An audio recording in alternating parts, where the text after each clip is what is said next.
안녕하세요. 저는 동사무소에 근무하고 있는 30대 후반의 평범한 기혼 여성입니다. 오늘 제가 여러분께 페룬에 관한 이야기를 좀 해보려고 해요. 이 채널의 오래된 구독자 중 한 사람으로서 여기서 저도 꽤 여러 가지 사연들을 접했지만 이런 충격적인 사건이 제게도 일어날 거라고는 전혀 예상하지 못했거든요. 지금 이 사연을 듣고 있는 여러분도 이전에 저처럼 이것들은 나와 먼 얘기다 생각하며 듣고 계실 테죠? 근데 이게 나와 먼 얘기가 절대 아니더라고요. 바로 당장 내 사연이 될 수도 있는 거였어요. 어쩌면 내일은 이걸 듣고 있는 분 중 또 다른 누군가가 사연을 쓰고 계실지도 모르죠. 인생은 알 수 없는 거니까요. 앞서 소개했듯 저는 평범한 공무원입니다. 남편과도 재미없을 정도로 평범하게 만났죠. 수더분한 성격이 마음에 들어 연애를 시작했는데 생각보다 장기 연애가 됐지 뭐예요. 다툴 일이 별로 없어서 그랬는지 연애는 길어졌고 우린 당연한 듯 결혼했습니다. 저와 마찬가지로 평범한 회사원인 남편에겐 형과 여동생이 한 명씩 있었는데요. 오랜 연애 시간 동안 저는 남매들과 모두 돈독한 사이가 되었어요. 특히 신우가 된 남편의 여동생과 친해졌죠. 언니 언니 하며 애교 부리는 모습에 제가 마음을 꽤 줬던가 봐요. 남편과 다퉈도 남편 여동생과는 떡볶이를 먹으러 가고 함께 쇼핑할 정도로 말입니다. 시간이 흐르며 신우와 저는 여느 친구 사이 못지않은 막역한 사이가 되어 있더군요. 반면 아주버님과는 그처럼 허물없진 않았답니다. 어쩌면 동성이 아니라서 더 그랬을지도 모르겠습니다. 어려서부터 엘리트 코스를 밟아온 아주버님은 약간 다른 세상 사람처럼 느껴졌고 처음엔 불편하기까지 했으니까요. 그래도 제가 세 남매와 모두 돈독하다고 표현한 건 남편의 말 때문이었어요. 그 사람 말에 의하면 형이 워낙 사람에게 마음을 잘 안 연다고 하더군요. 하지만 한번 열면 끝까지 그 사람 편이래요. 그래서 그런 걸까요? 그런 불의를 보고도 눈 감고 고개 돌려가면서 우리의 고통을 외면했던 이유가요. 어쨌든 남편 말에 의하면 형이 저랑 둘이 도란도란 이런저런 얘기를 나누는 것만으로도 그에겐 엄청 친한 축에 속하는 거라고 했어요. 그 얘기를 듣고 어쩌면 형이 홀로 외로워하고 있을지도 모른다는 생각에 더 챙겨드리곤 했었죠. 그럴 때마다 얼굴을 붉히며 쑥스럽게 웃던 아주버님의 어린 시절 모습이 아직도 이렇게 생생한데 그런 일을 벌이셨다는 게 지금까지도 좀 믿기지 않아요. 사람이 어떻게 그렇게나 바뀔 수 있는 걸까요? 여자를 잘못 만나서 그렇게 변했다고 봐야 할까요? 아무튼 다시 생각해도 너무 가슴이 아픕니다. 아주버님과 남편이 딱히 살가운 관계는 아니었어도 지금처럼 나쁜 사이도 아니었는데 말입니다. 우리 중에 가장 멋지게 살 거라 믿은 아주버님이 제일 불행해진 것도 역시 큰 충격이었고요. 세상 무난한 성격을 지닌 세 사람 뒤엔 그들을 바르게 키우신 어머니가 계셨어요. 어머니는 제 남편이 14살이던 중학교 1학년이었던 때 시아버지와 사별하신 후 홀로 세 아이를 키우셨대요. 요즘도 그렇지만 예전엔 여자 혼자 아이 셋을 키우기가 더 버거웠다네요. 뭐든 잡히는 대로 일해서 생계를 유지했던 어머니는 그중 비교적 고수익을 올릴 수 있는 고된 파출부 일에 정착하셨답니다. 손끝이 야물고 성실한 데다 입이 무거운 편이라 인기가 아주 많으셨다더군요. 음식 솜씨는 좀 좋게요. 누구든 저희 어머니 음식을 먹어보면 함부로 식당에 가지 못할 정도라니까요. 학생 시절부터 남편과 연애한 저는 휴일이면 을에 그의 집으로 놀러 가는 일이 잦았고 그때마다 당연하다는 듯 어머니의 밥을 먹었어요. 어머니는 저를 보고 복스럽게 먹어 예쁘다며 매번 고봉밥을 주셨죠. 교복을 입은 채 머슴이나 먹을 법한 굉장의 양의 밥을 받아들고 제가 세상 다 가진 표정을 하고 찍은 사진은 아직도 우리 집 벽에 걸려 있어요. 남편은 소시적 자기가 찍은 그 사진을 볼 때마다 정말 잘 찍지 않았냐며 감탄하곤 해요. 그럼 저는 모델이 좋아서 그런 거라고 응수하죠. 그럴 때마다 우리 두 사람은 어린 그 시절로 돌아간 것처럼 행복하게 웃습니다. 마냥 재밌고 즐거웠던 때니까요. 그만큼 그 시절은 우리에게 정말 값진 추억이랍니다. 남편은 고등학교 시절부터 아르바이트로 늘 바빴어요. 어머니 혼자 고생하는 걸 볼 수 없다면서요. 정말 효자죠? 좀 더 나이 먹고 만난 사이였다면 효자 남편과 살면 시집살이 장난 아니라던데 하며 그와의 결혼을 회피했을지도 모르겠네요. 그 정도로 남편은 지극정성으로 늘 어머님을 위했답니다. 아주버님도 어릴 땐 그랬던 것 같아요. 연봉 높은 회사에 들어가서 어머니랑 동생들에게 은혜를 갚아야 한다는 소리도 종종 했거든요. 공부를 잘했던 덕에 집안의 모든 지원이 아주버님에게 쏟아지고 상대적으로 남편과 신우는 학생 때부터 아르바이트로 돈을 벌어 경제적으로 보탬이 되고 있던 터라 더 그런 마음이 들었을 거예요. 이 마음 변치 않고 그대로 가지고 있었다면 정말 좋았을 텐데 연애 경험 전혀 없이 공부에만 매진하다가 명문대에 들어가고 대기업에 입사할 때까지 쉼없이 달렸던 탓일까요? 여자에게 미쳐 앞뒤 분간을 할 수 없게 된 이유가 말입니다. 아주버님은 입사하고 얼마 되지 않아 여자친구가 생겼다고 수줍게 말씀하셨어요. 당시 그 여자친구가 제 형님이 된 거고요. 연애는 저희가 훨씬 오래 했지만 결혼은 아주버님이 1년 빨리 하게 되었답니다. 아무래도 두 사람 모두 안정적인 직장과 높은 연봉이 있었기에 그게 가능했겠죠. 부러운 마음을 누르고 저는 두 분을 진심으로 축하해 주었어요. 이렇게 또 새로운 가족이라니 너무 흥분됐었죠. 처음에는 말입니다. 이쯤 되니 모든 일의 원흉이 된 형님에 대해 말하지 않을 수가 없네요. 형님과의 첫 만남이 어땠는지 알게 된 제 주변 사람들은 모두 분노를 감추지 못하더라고요. 정작 저는 그때 별 생각이 없었는데 말이에요. 길을 지나다 보면 목이 돌아갈 정도의 미인들이 간혹 있죠?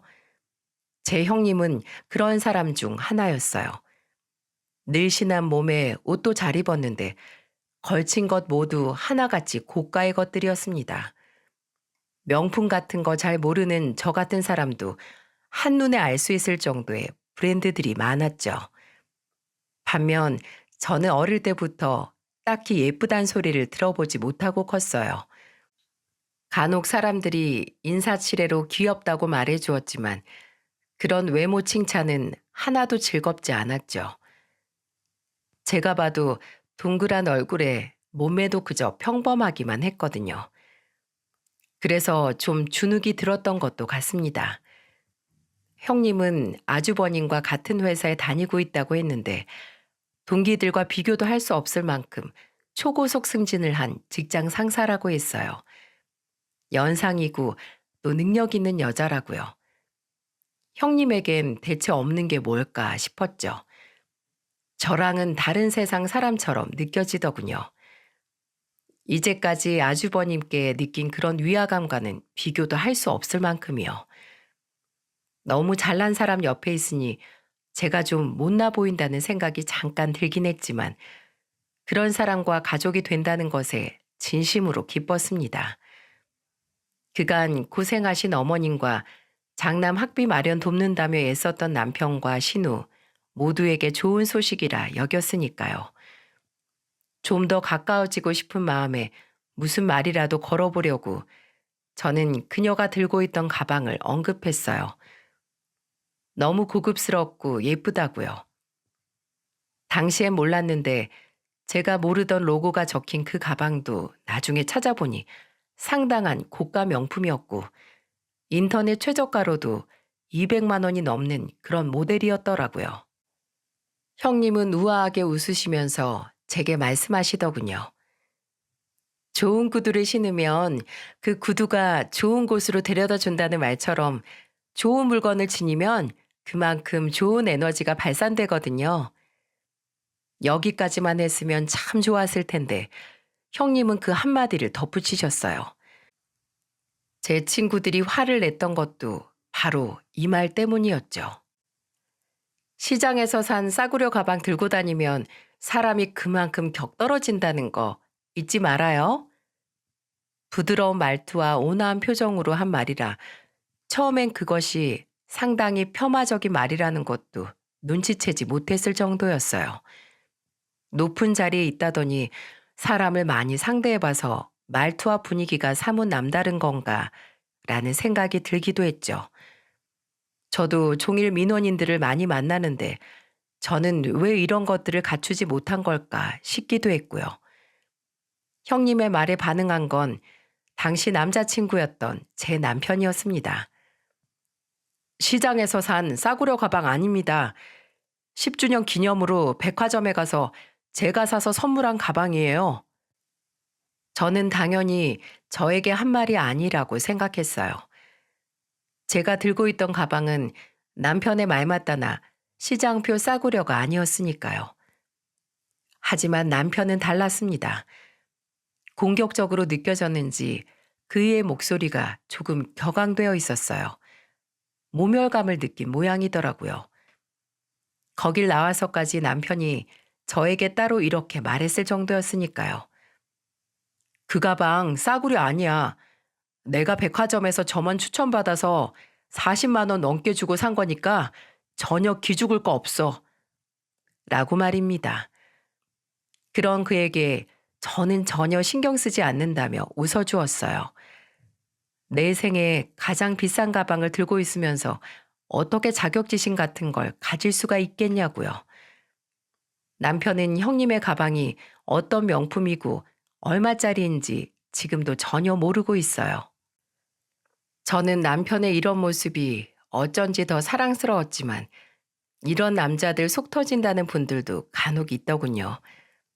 역시 생각하는 건 다들 다른 모양입니다. 남편의 반응에도 형님은 전혀 동요하지 않으셨어요.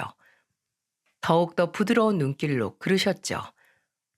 어머, 오해하셨네요. 딱히 그쪽이 그렇다는 뜻으로 한 말은 아닌데. 그리고 혼자 작은 소리로 피해의식 어쩌고 그렇게도 말한 것 같은데 역시나 너무도 예쁜 말투로 말씀하셔서 그게 나쁜 뜻으로 하는 말처럼 들리지 않더라고요. 남편이 뭐라도 한 번 더 응수하려고 했지만 제가 가만히 그의 소매를 잡아 끌며 고개를 가볍게 저었어요.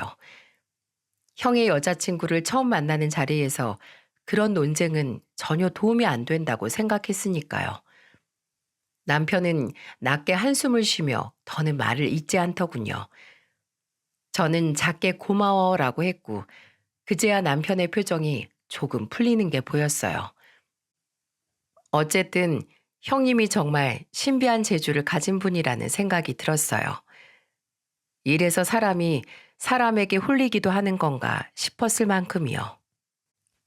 남편과 형님이 그렇게 신경전을 하는 사이에도 아주버님은 그저 흐뭇한 얼굴로 넋을 잃은 채 형님을 바라보고 있었거든요. 예뻐 죽겠다는 딱 그런 표정으로요. 이전엔 단 한 번도 본 적 없는 아주버님의 새로운 모습이기도 했죠.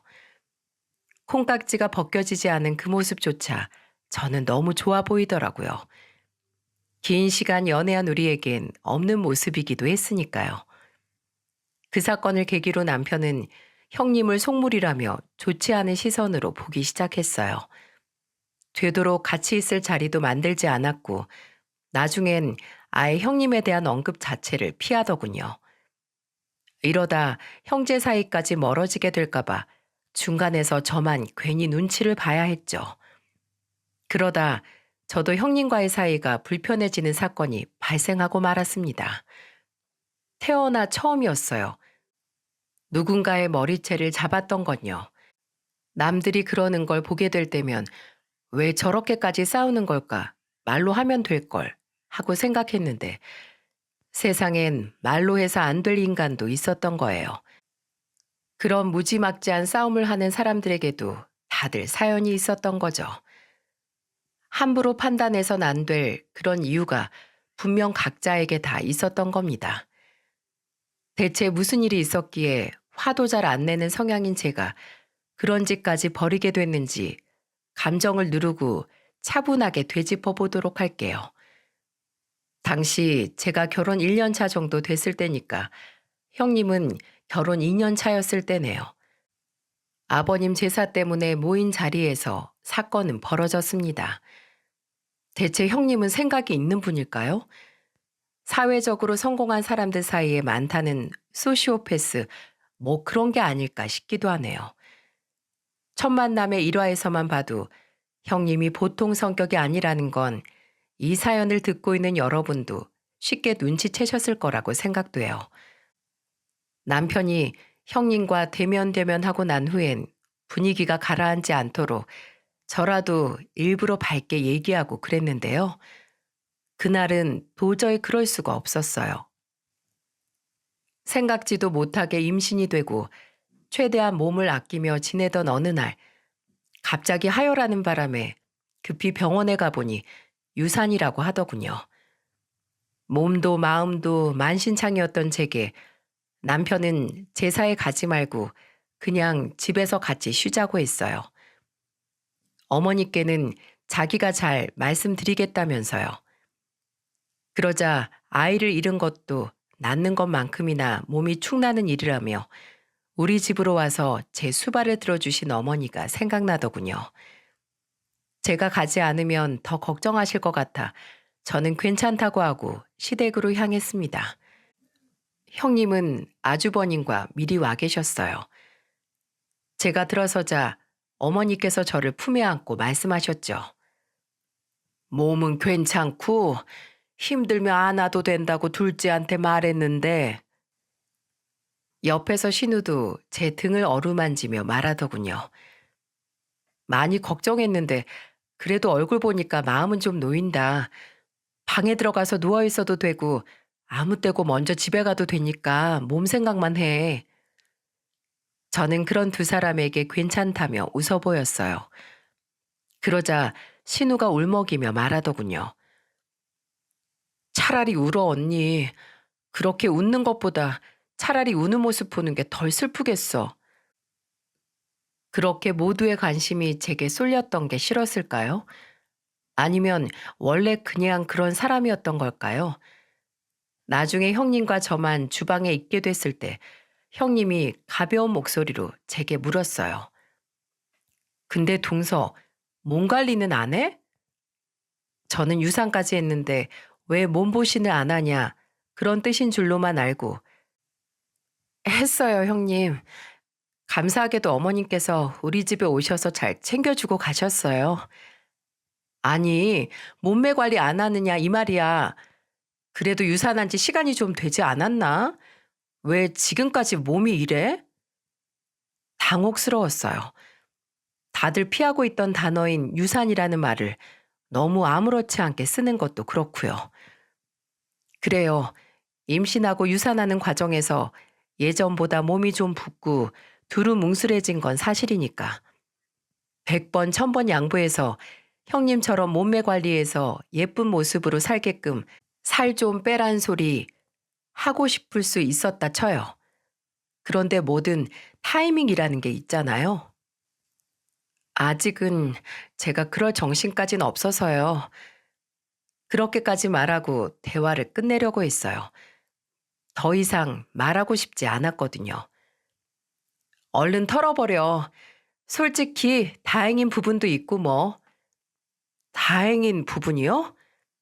그래. 동생 내가 먼저 애를 낳으면 족보가 꼬이는 거잖아.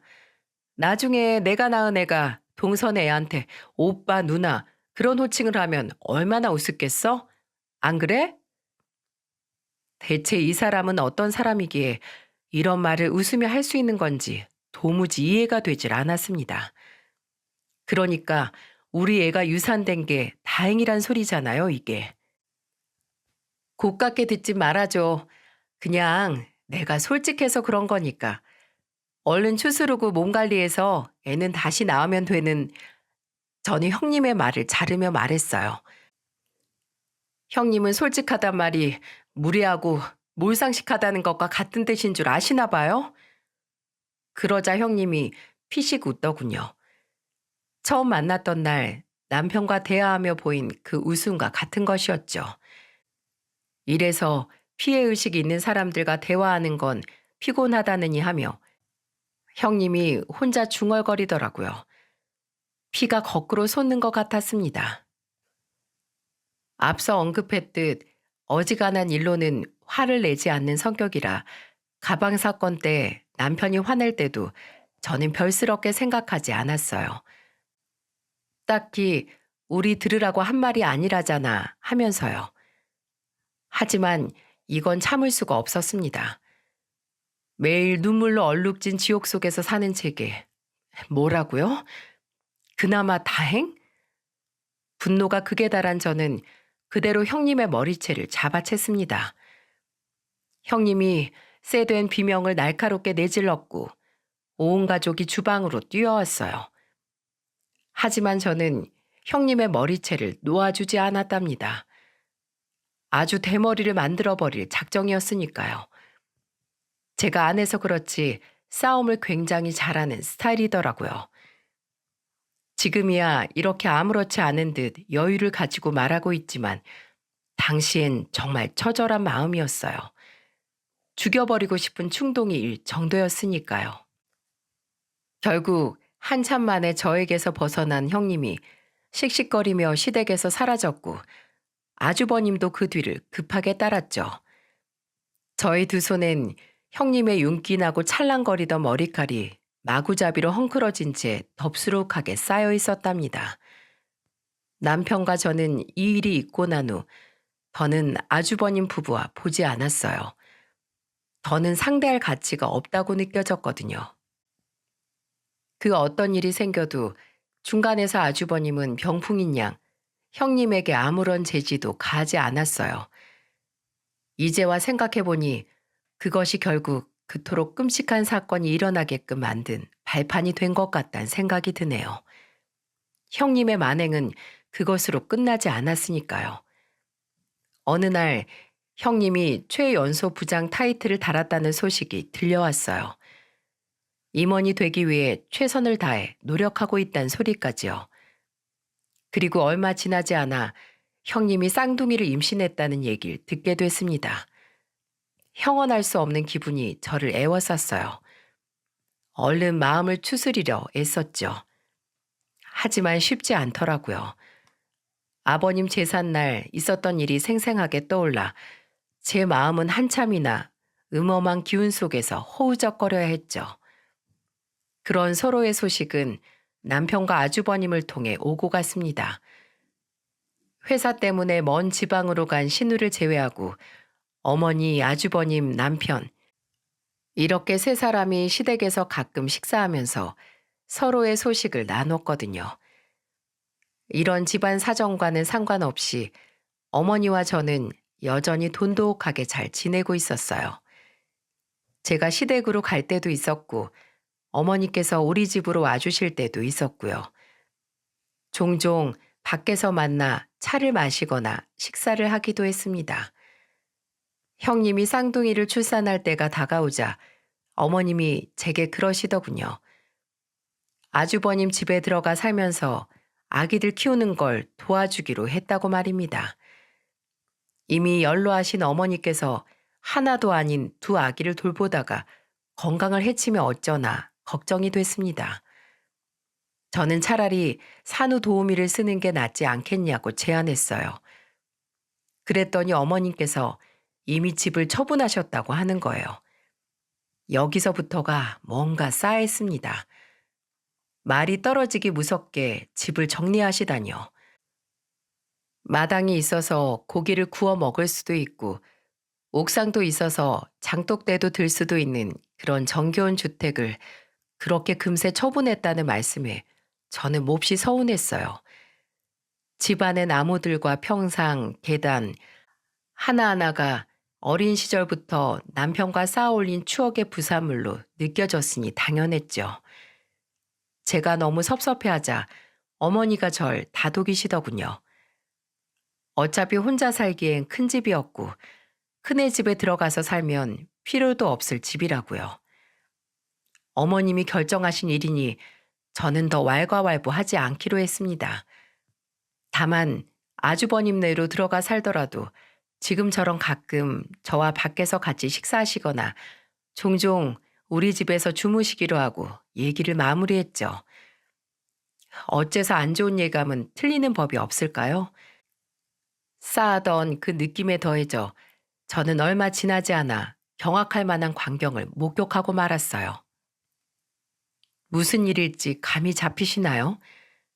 무슨 일인지는 알 수 없더라도 누구 짓인지는 이제 다들 아실 테죠? 그래요. 우리 집안으로 굴러들어온 괴물, 형님이었어요.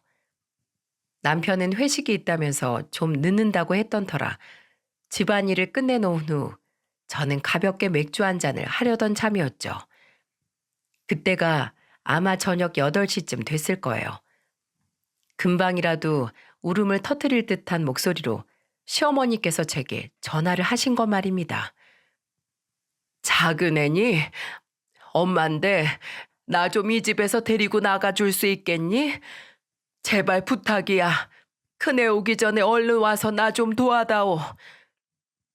어머니 목소리는 어딘지 정신없어 보였어요. 어머니와는 그간 종종 통화하긴 했지만 매번 아기들 때문에 나올 수 없다고 하셔서 벌써 반년째 못 뵙고 있었거든요. 보통 일이 아니라고 직감한 저는 당장 차키를 챙겨 형님네로 갔습니다. 방 2개 빌라에서 전세로 사는 우리와 달리 형님네는 화장실이 2개나 있고 방이 4개인 정남향의 로열층 아파트를 자가로 소유하고 있었죠. 어머님과 함께 살게 돼서 큰 집으로 옮긴다며 형님네는 이 신축 아파트로 이사한 거예요. 처음 들어가 보는 그 아파트 단지는 넓고 쾌적했습니다. 주차를 하고 어머니가 알려주신 동호수로 찾아 올라갔어요. 도착해서 초인종을 누르며 저 왔다고 말씀드렸죠. 어머니께서 안쪽에서 문을 열어주려 하셨지만 문은 꿈쩍도 하지 않더군요. 어머님, 문이 고장났나 봐요. 열쇠 수리공 바로 부를게요. 급하게 열쇠업자를 불러 문을 따는데 그분이 이상한 소리를 하시더라고요. 이거 밖에서 이중잠금 할 수 있게 따로 설정을 해둬서 안 열리는 거네요. 보통은 어린애가 혼자 문 열고 나갈까 봐 하는 건데 이 경우엔 3만 원 추가됩니다. 바로 알았다고 하면서 조금 더 빨리 끝내주시면 그만큼 추가 금액 더 드린다고 했더니 열쇠공은 손놀림이 빨라지더군요. 중간중간 아파트 문을 슬며시 두드려 어머니가 괜찮으신지 확인했어요. 금방 될 거라고 안심시켜드리면서요. 어머님은 안에서 거의 울다시피 하고 계셨습니다. 저는 최선을 다해 그런 어머님을 달래드렸죠. 어머님, 괜찮아요. 문 금방 열어드릴 거니까 조금만 진정하세요. 아셨죠? 조금 지나자 문이 열렸습니다. 웃돈까지 얹어 얼른 돈을 주고 열쇠 수리공을 보냈어요. 얼굴을 보자마자 어머님께서 저를 와락 껴안으며 눈물을 흘리셨습니다. 저도 어머님을 마주 앉고 등을 쓸어내려 드렸죠. 그런데 등으로 뼈가 너무 적나라하게 느껴지더라고요. 대체 살이 얼마나 빠지신 건지 제가 기억하던 어머님 모습과는 완연히 달라져 있었어요. 시선을 떨구자 어머님께서 짐을 신발장 옆으로 나란히 가져다 놓으신 게 보였죠. 어머님은 급히 눈물을 훔치시더니 얼른 가자고 말씀하셨어요. 큰애 오기 전에 얼른 이 집에서 나가자고요. 뭔가에 쫓기듯 다급한 목소리였습니다. 아기들은 다 재워놨으니 큰애 올 때까지 깨지 않을 거라고 하시면서요. 단출한 어머니의 짐을 들고 함께 얼른 그 아파트를 빠져나갔습니다. 아파트 입구를 벗어나자마자 어머님께서 오한 든 환자처럼 몸을 부들부들 떨었어요. 안도감에 그러시는 것 같더군요.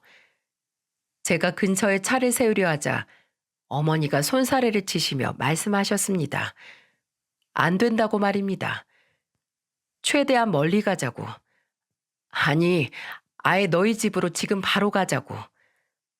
심상치 않음을 느낀 제가 신호 걸린 사이 뒷자리에 있던 담요로 어머님을 덮어드리고 남편에게 바로 전화를 걸었어요.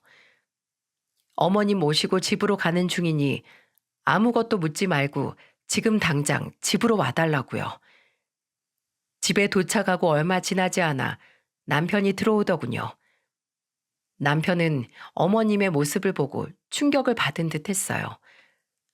불과 반년 만에 어머니는 완전히 다른 사람이 되어 있었거든요.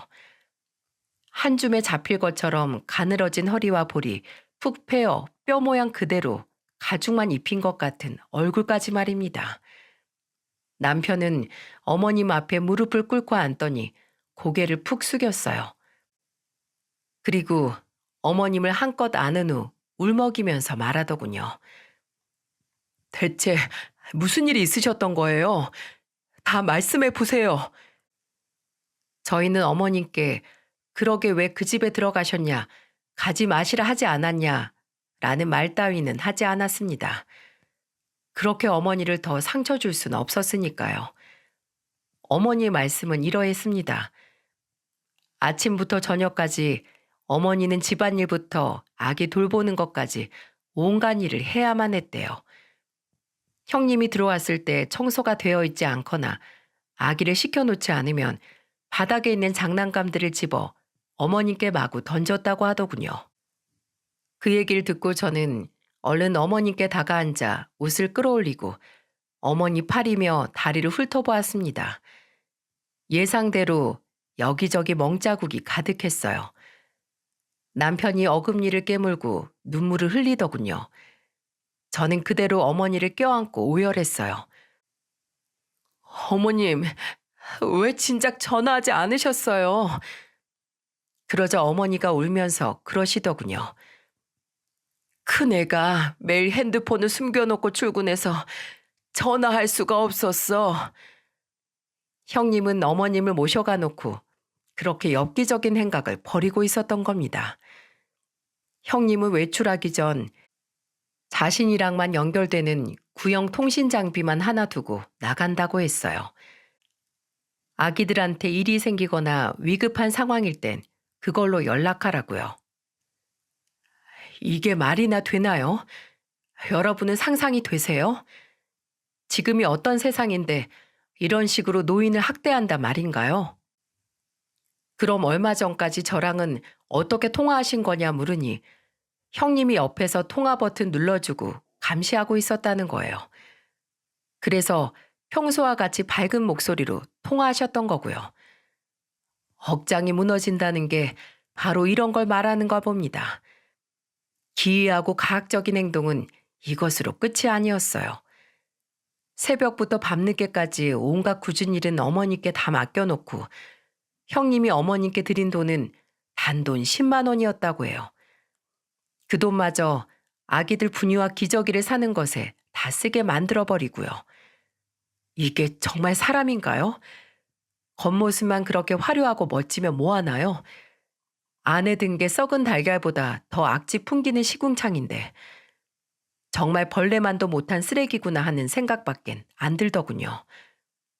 그때 갑자기 남편이 어머님께 핸드폰 지금 어디 있냐고 물었어요. 그러자 어머님께서 빠져나오느라 너무 정신없고 무서워서 어디 둔지 모르겠다고 하셨습니다. 남편은 서재로 달려가 노트북을 들고 오더니 말했어요. 엄마, 지난번에 제가 폰 새로 사드리면서 앱이랑 전화번호부 기존 거 그대로 옮겨드렸잖아요. 그때 자동 통화 녹음 기능도 함께 들어갔을 거예요. 바로 확인해 볼게요. 이것만 확인하고 병원 가서 진단서 끊어요, 우리. 남편의 말이 맞았어요. 어머님의 통화 내용은 자동 녹음되어 클라우드로 연동되고 있었어요. 남편은 녹음 파일을 모두 하드에 저장한 후 병원에 가자고 말했어요. 우린 바로 병원으로 달려가 진단서를 뗐습니다. 의사가 어머니를 진찰하더니 놀라더라고요. 6달 전보다 어머님의 몸무게는 7kg 줄어들어 있었고 영양 불균형 또한 심하다고 했어요. 여기저기 멍자국과 상처도 보기 힘들 정도로 많았고요. 의사는 어머님께 전치 4주를 진단했어요. 그리고 말했죠. 폭행 사건의 경우 전치 4주부턴 징역 6개월이 구형 가능합니다. 절대 용서하지 마시고 꼭 벌받게 하세요. 뉘우치지 않을 사람들에겐 용서는 사치예요, 어머니. 집으로 돌아와 안 드시겠다는 어머니 식사를 억지로 조금 챙겨드렸어요. 소화하시기 쉽게 죽을 만들어드리고 따스한 물로 씻겨드린 후 주무시는 모습까지 지켜봤습니다.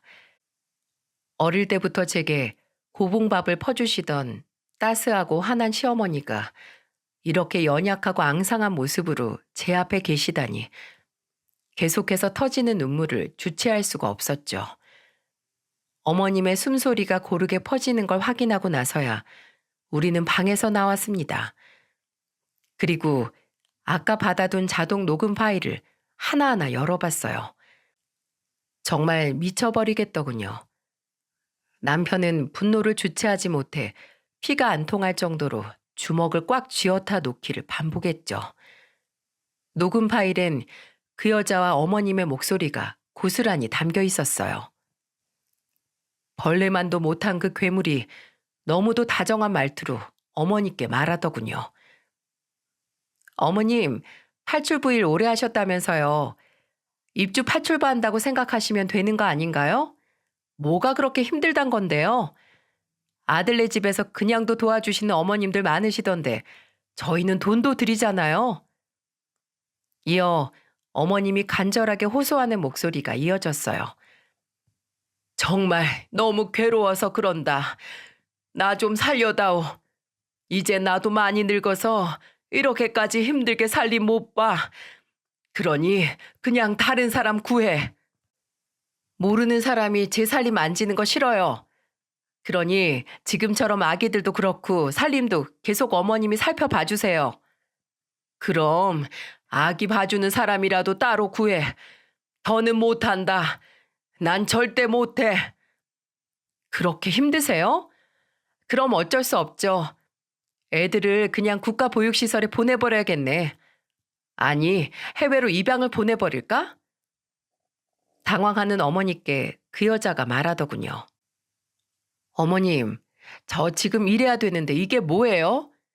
어머님 아들과 달리 전 능력이 많아서 최연소 부장까지 된 거 아시잖아요. 그래서 축하한다고도 해주셨잖아요. 최연소 임원을 거쳐 대표가 되는 게 제 목표예요. 그러니 어머니가 좀 도와주세요. 자꾸 이렇게 징징대시면 곤란해요. 녹음은 계속 이런 식이었어요. 갈수록 어머니는 울부짖고 그 여자는 웃으며 사람 미치게 하고요. 어머니께서 저와 남편에게 이 사실을 알린다고 하자 그러는 즉시 바로 애들은 고아원에 보내버리겠다고 하더군요. 그리고 다음 날부터 핸드폰을 숨겼는지 더는 두 사람의 목소리가 담긴 녹음 파일이 존재하지 않았습니다. 남편과 저는 다음 날 병가를 냈어요. 병가를 사유로 쓴 게 거짓말은 아니었어요. 몸이 아픈 것 이상으로 마음이 너무 아팠으니까요. 어머님은 저와 함께 집에 계시고 남편은 변호사 사무실을 찾아갔습니다. 그리고 불효자 방지법의 일부라도 적용시켜서 아주버님네 부부를 처벌할 수 있는지 알아봤죠.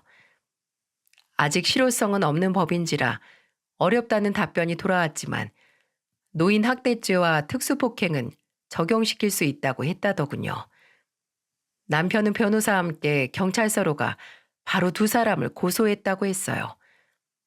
남편에게 이 내용을 위임한다는 어머니의 자필 서명과 도장이 찍힌 종이, 의사의 진단서, 폭행의 흔적이 남은 어머님의 신체 사진, 음성 파일에서 추출한 통화 기록과 원본이 든 USB까지 모두 다 첨부해서요. 한 가지 더, 그 집의 문을 딸 때 불렀던 열쇠공이 증인으로 출석해준다고 해서 그 내용도 따로 변호사에게 넘겼다고 하더군요. 이것도 저희에게 유리한 방법으로 돌릴 수 있다는 변호사 말에 남편이 그 사람을 설득했대요. 여기까지 마친 남편은 아주버님의 회사로 찾아갔다고 했습니다. 천연덕스럽게 남편 앞으로 나온 아주버님을 향해 남편이 팔을 치켜들어 있는 힘껏 따귀를 때렸다고 해요. 뭐가 부러지는 소린가 싶어 멀리 있던 사람들이 고개를 돌릴 정도로 강하게요. 그리고 아주버님께 이렇게 말했다고 합니다.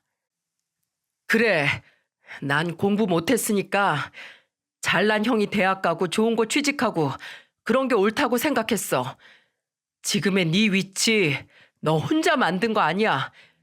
어머니의 뼈와 살이 녹아있고 나와 은주의 피땀이 녹아있어. 그런데 네가 감히 어떻게 엄마를 그렇게 대해? 엄마가 우리를 위해 어떻게 살았는데 네가 그러고도 사람 새끼야? 네 여편네도 쓰레기지만 더 나쁜 건 방관한 너야, 이 새끼야.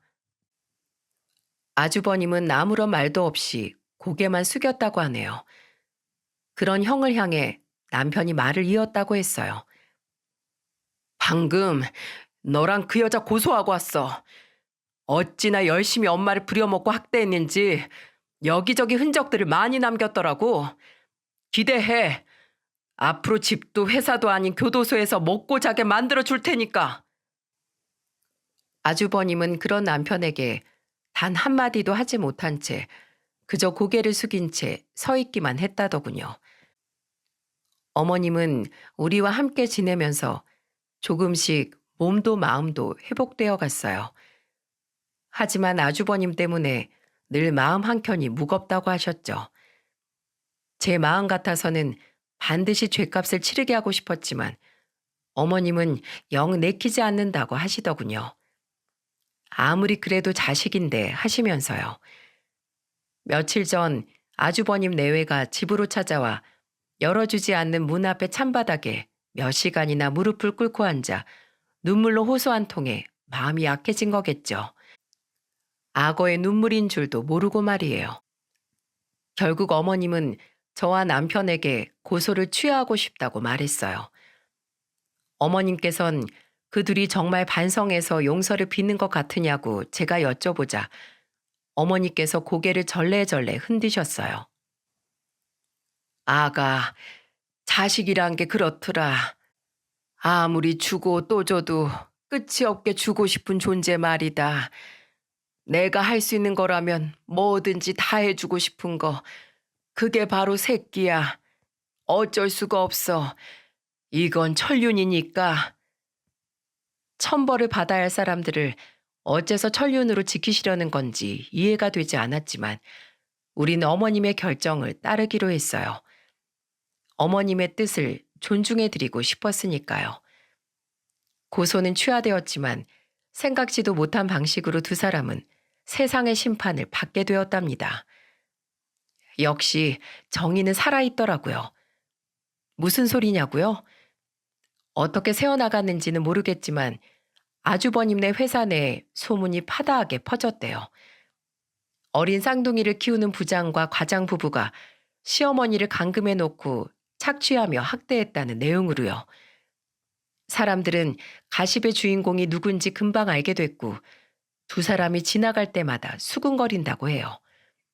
사람들에게 손가락질 당하면서 그들은 과연 이 일을 어떻게 생각할까요? 억울할까요? 아니면 좀 더 조심할 걸 재수없게 걸렸다라고 그렇게 생각할까요? 어머님은 저희와 함께 지낸 지 약 2달 만에 체력을 거의 회복하셨어요. 완벽하진 않았지만 몸무게도 많이 돌아오셨고요. 어린 시절 시도 때도 없이 찾아가면 제게 언제나 맛있는 밥을 주시던 그때 따스했던 그 눈빛도 조금씩 돌아오고 있었어요.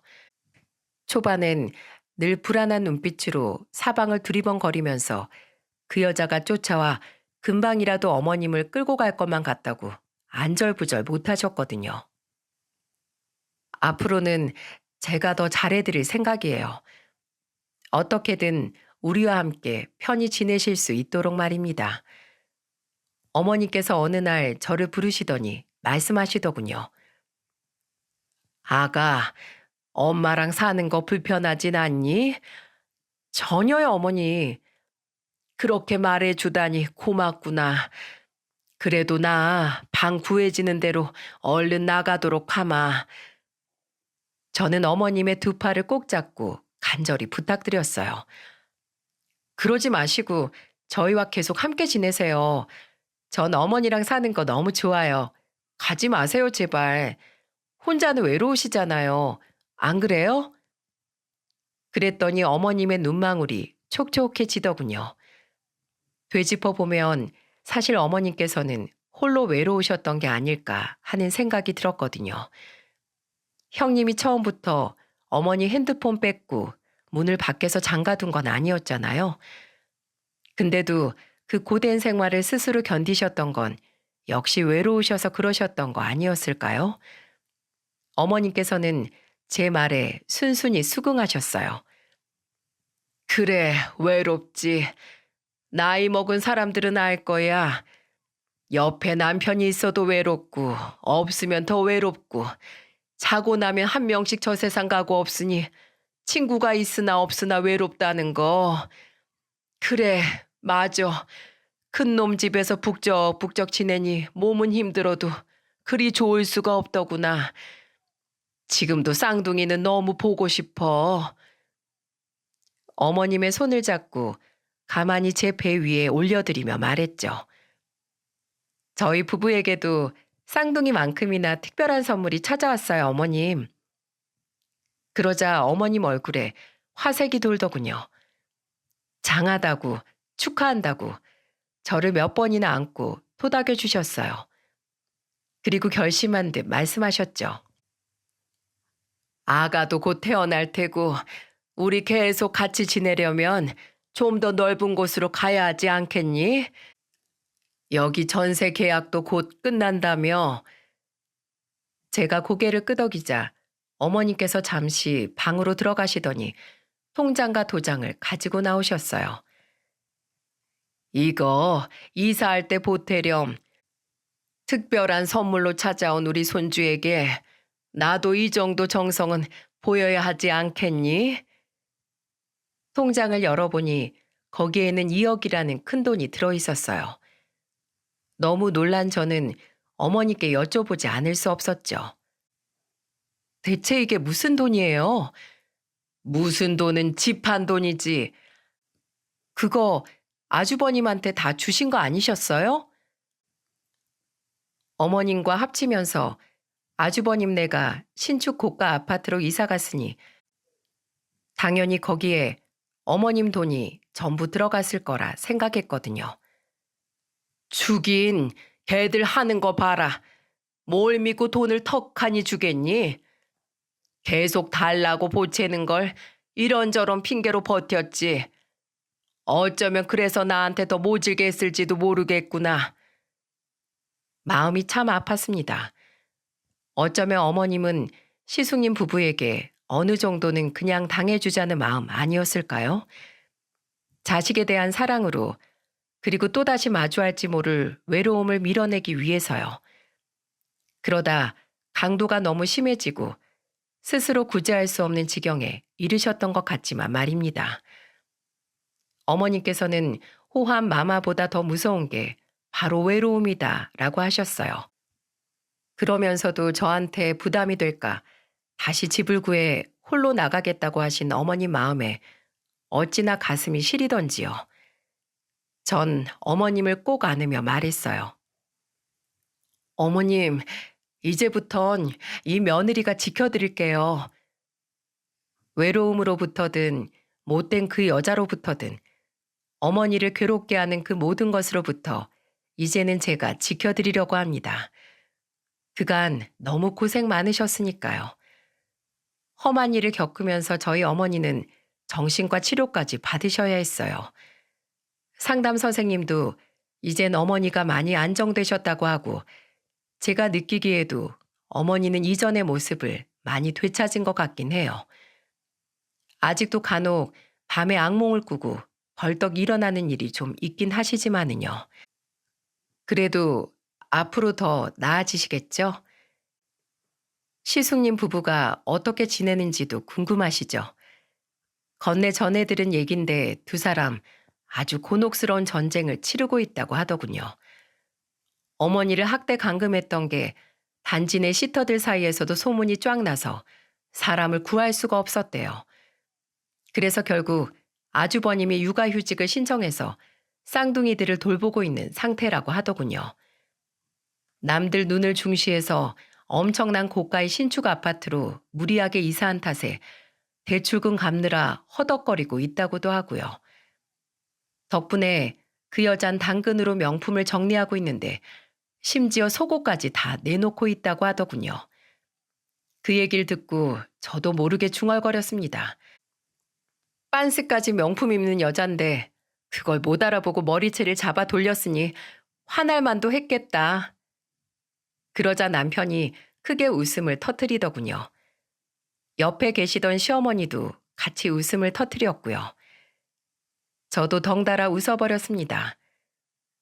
이렇게 우린 조금씩 상처에서 벗어나고 있는 거겠죠. 여러분이 제가 겪은 폐륜 이야기를 어떻게 들으셨을지 모르겠네요. 사연을 듣는 입장에서 추천과 댓글을 남길 땐 별 생각이 없었는데 막상 제가 사연을 남기고 여러분께 제 이야기를 들려드린다고 생각하니 얼마나 떨리는지 몰라요. 사연 신청된 게 채택되어 영상이 만들어지면 어머니께 보여드리려고요. 저희 어머니께 응원 댓글 남겨주시면 직접 보시라고 꼭 전할게요. 전자기기에 익숙하지 않으셔서 답변은 못 남기겠지만 보고 꼭 힘내실 수 있게 여러분이 도와주세요. 미리 감사합니다. 응원해주신 모든 분들에게요. 문제는 문제 자체가 아니라 우리가 그걸 어떻게 문제 삼느냐에 따라 바뀐다더군요. 문제에 잠식되지 마시고 그럼 오늘도 좋은 하루 보내세요. 저도 여러분을 응원할게요.